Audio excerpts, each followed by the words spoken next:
Now let's hear Narayana Murthy sir's words.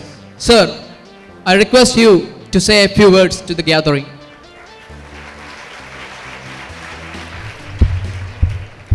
Respected persons on the dais, guests, faculty, and most importantly, the students. Congratulations to every one of the winners. Congratulations to every one of the participants,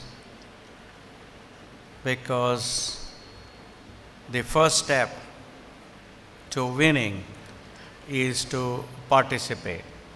The fact that some of you did not win only means that your idea could be so wonderful that the world is still not ready for it.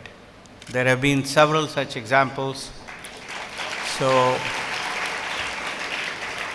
therefore, please don't at all get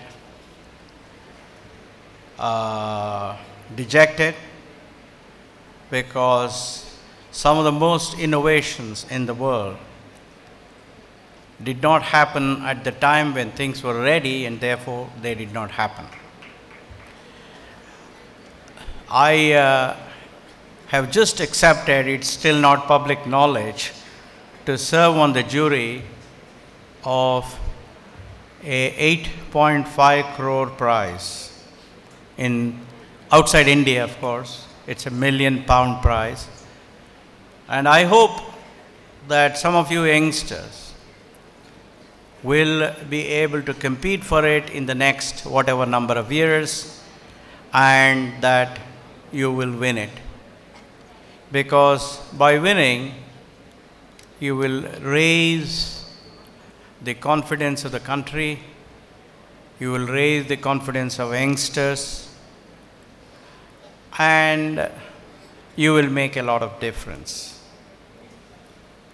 I was with a set of youngsters and their professor, Professor James, who demonstrated to me some of the wonderful ideas that have won prizes at several All India competitions. I was very pleased that an engineering college here in Kerala is creating a mindset amongst its youngsters that they can indeed win laurels on a country level basis, and pretty soon you will win on a global basis.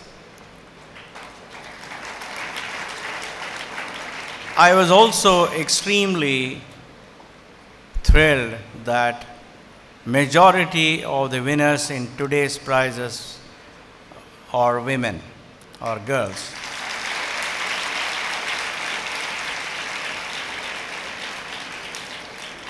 This has clearly put to rest the arguments whether women can succeed as well as men in science and technology.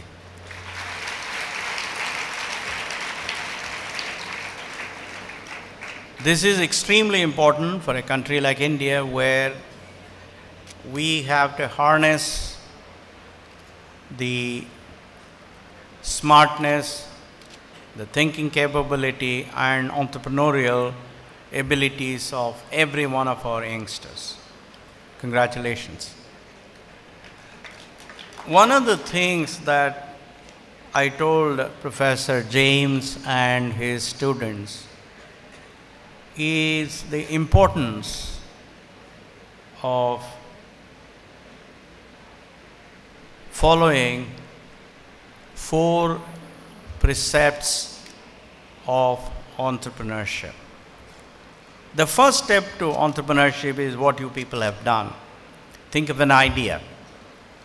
Think of the power of that idea.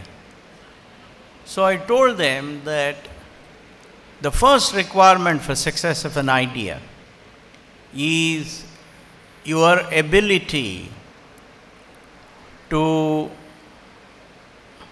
communicate the value of that idea to a customer or a consumer in a simple sentence.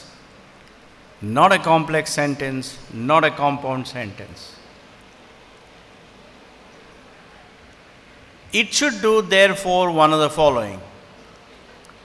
It should reduce the cost, it should reduce the cycle time, it should improve the comfort level,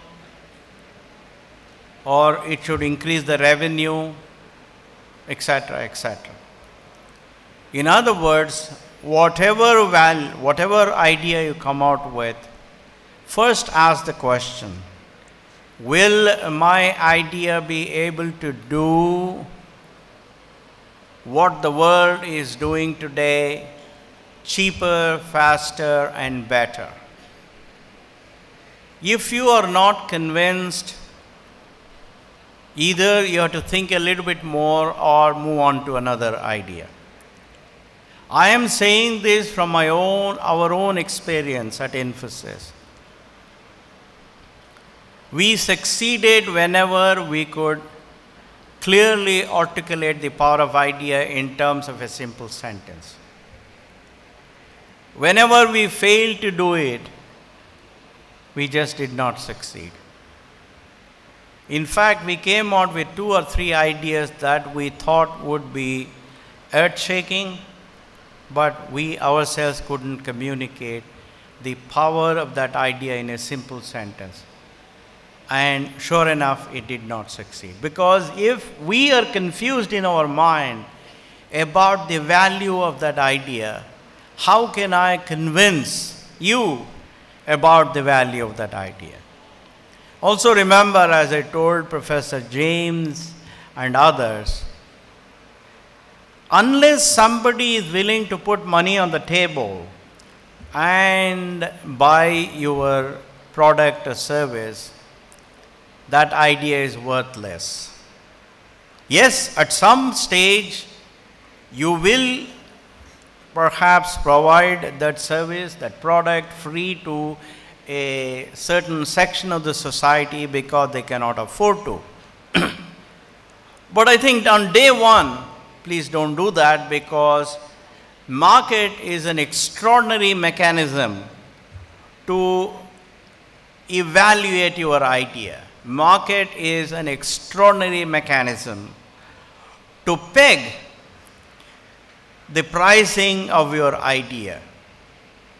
Only when people are willing to put some money on the table for your idea would you be able to say that my idea is better than these other ideas because my idea provides better value for money than other ideas. Of course, at this stage it's perhaps too early, because at this stage what Professor James and the other teachers who are the guardians of these winning teams are igniting the minds, or creating excitement in minds, or helping these minds, young minds, think independently. Therefore, this may be somewhat early for the questions that I asked. But however, remember that some of you will move on to become entrepreneurs.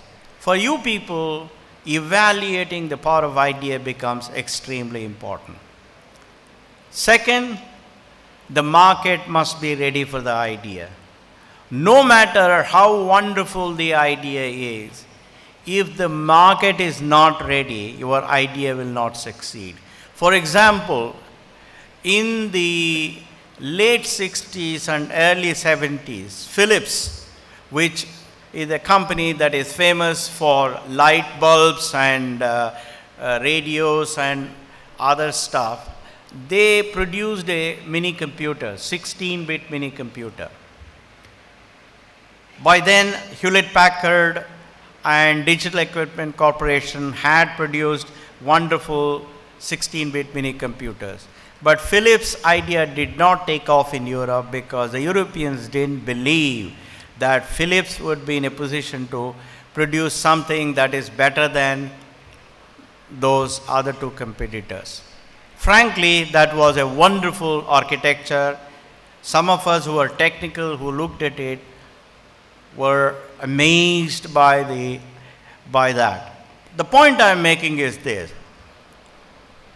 unless the market recognizes your idea to be something worthwhile, your idea will not fly. That's where I said, some of you people who did not win today, please do not lose your heart, because given the circumstances, given the time that the jury has, given the various competitors, it is quite possible that your idea did not appeal attractive.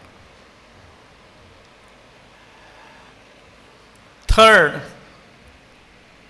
you need a team that understands various aspects of business. For example, between 1979 and 1982, there were 13 teams that got together along with Infosys. There's only one that has come to where it is, and that is Infosys. One of the reasons why others failed was because, or others didn't succeed as much, was because most of them were led by a team wherein everybody was a technologist, or a team where everybody was a finance person, or a team where everybody was a marketing person.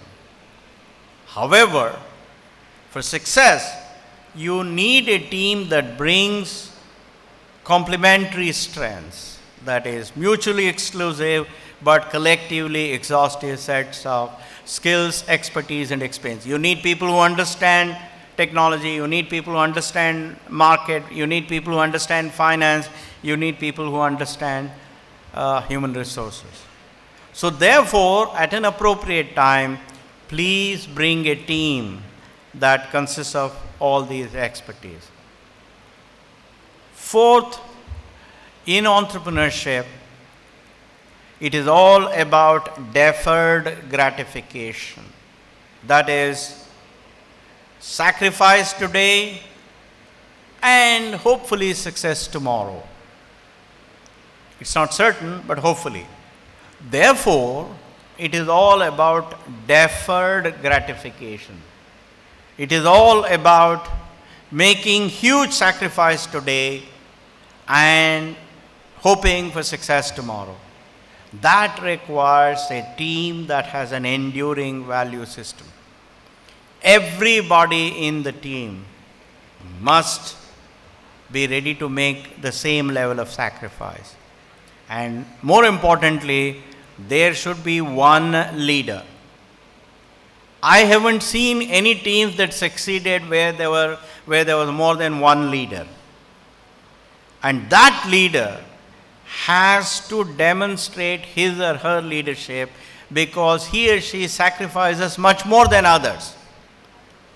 And he or she has the full respect of other members of the team, the junior members of the team, because of his sacrifice, because of his contribution or her contribution, etc.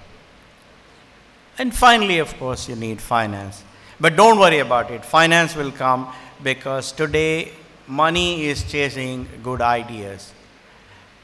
And in order to attract good money, you must demonstrate to the venture capitalists that your idea is scalable. In other words, your idea will generate 1 crore today, perhaps 10 crores tomorrow, maybe 3 years from now it will generate 100 crores, and 10 years from now it will become 1,000 crores. Unless you have demonstrated that there is a market, that you are building the organization, or you have the mindset to build the organization to scale up, I don't think venture capitalists would be interested. But knowing the kind of wonderful youngsters that I met today, the wonderful presentations that Professor James and his very smart youngsters made, I have no doubt at all that we have such youngsters in the country, and I wish every one of you the best of luck. Thank you.